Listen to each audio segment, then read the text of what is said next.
All right, folks, we got a 2009 Toyota Tundra here with the 5.7. I just bought it a couple weeks ago, actually like a week ago. Haven't put many miles on it, but the cruise control here, when I push that, like if I hold and push and really work at it, sometimes I can get the cruise light to come on. The battery's disconnected right now, but it was giving me issues. The cruise wasn't working. It worked on my test drive. This is a used truck, 2009 with 135,000 miles, but it's giving me problems. So I did a little research. Didn't find a video on this specific model on YouTube, so I figured I'd be that guy, make a video.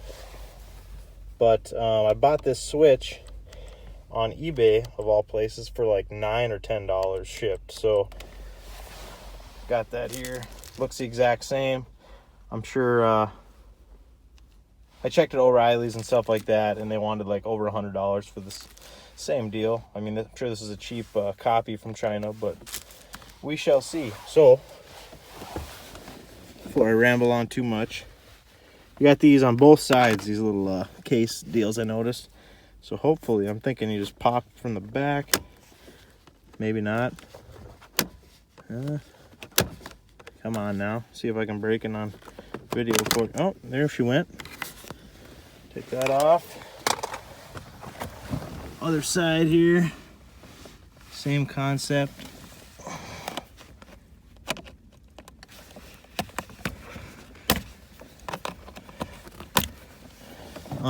If you have one, I'm not gonna go get one, but a stubby screwdriver would be ideal. This long one's not letting me get as much torque on it as I'd like, but it worked. So underneath here,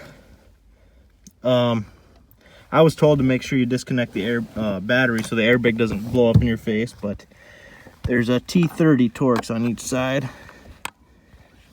I'm doing this by view of the camera because it's really windy and cold and I don't want to open the door, but we're gonna have to. So you got that T30 Torx on both sides,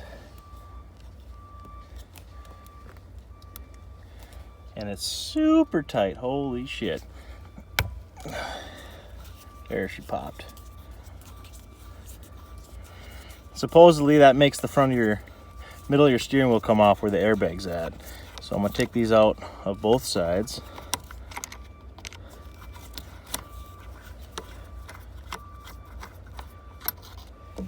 Seems like it's out. Same deal on this side.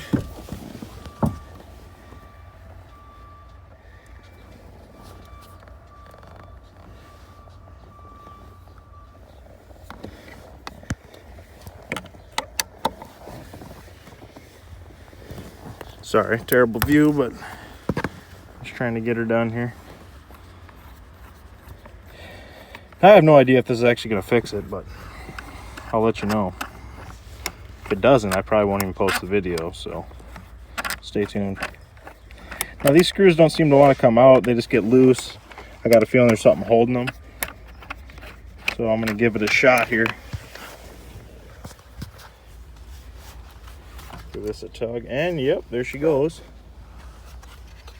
So I'm gonna go ahead and set that up top here. Try to not to wreck anything, but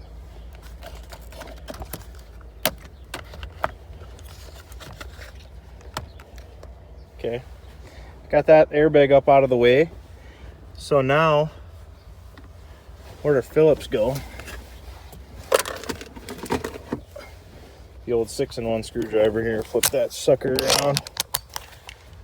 Bam. So you got two Felipes here. Well, actually, let's undo this switch first. Now, I noticed that the new eBay switch did come with a new wire. Not sure if I want to mess with that because I don't know, if the old wire fits, I'll probably rock the old wire. We'll get there in a minute, but there's another, that ties into another clip up top. Not sure what's all going on there, but I don't want to rewire anything if I don't have to. So, and I'm guessing if the switch is bad, the wiring's probably okay. Switch is a wearable part. It moves all the time, so.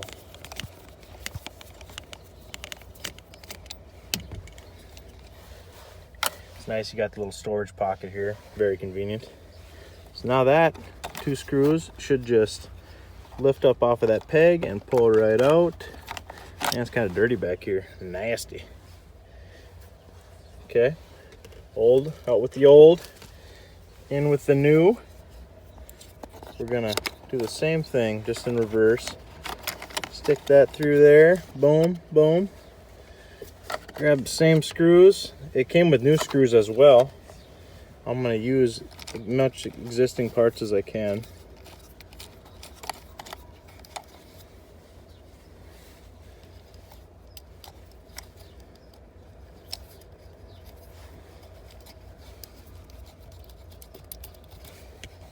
So, snug.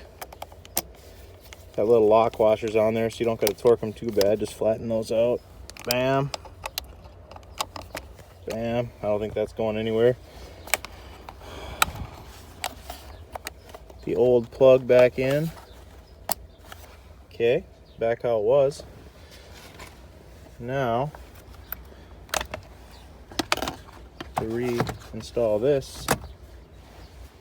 Just fits back on there how it was. Remember I said those Torx did not come out, so hopefully they line back up. And that's tight. Wow, this is actually a fairly easy deal here. I'm just gonna tighten this one without showing you. I think you got the concept. Oh, look at that. I can do it with just the view of the camera. Nice.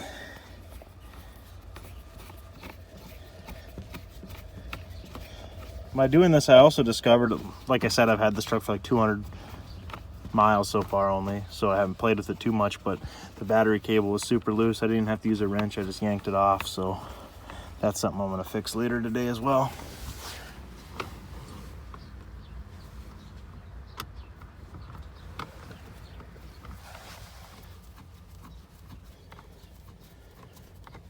This fancy T30 wrench I got out of a, or driver I got out of a cheap tool set like 15 years ago. Never used it till today. Good thing I didn't throw her away.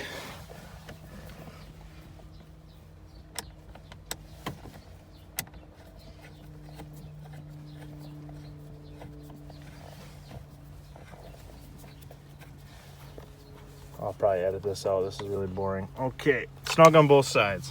Snug, snug, snug. Everything's good. I'm gonna go hook up the battery again. I think I locked it.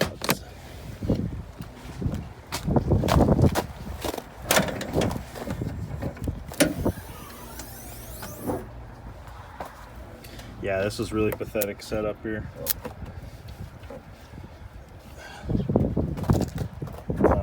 Tighten that later.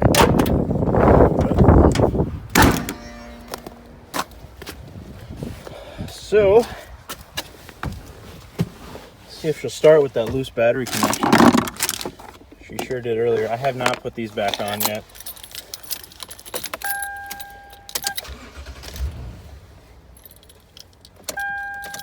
And that was weird. It started, but not really.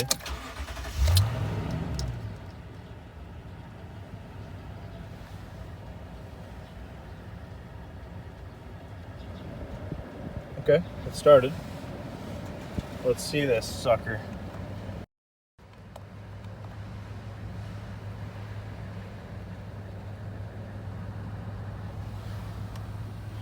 Obviously my clock and everything's off again. Now this is not doing anything still. Makes me think I just wasted my time. But it also said the cruise won't work below like 25 or 30 miles an hour. So that might be part of our battle here. But I think you should still be able to turn it on sitting still. I'm not 100% on that. But I will go drive it and find out. We're back. We're driving here now. I don't know if you can see in there, but she's working. When I first did it, it didn't work. I clicked it 5 or 10 times and then she started working. So now that I'm videoing again, I will try it. I'll try to shut it off here now. There, off she goes. And I'll bring it back up to about 60. And on and down to set it. Seems to be working. Now I'll tap the brake here.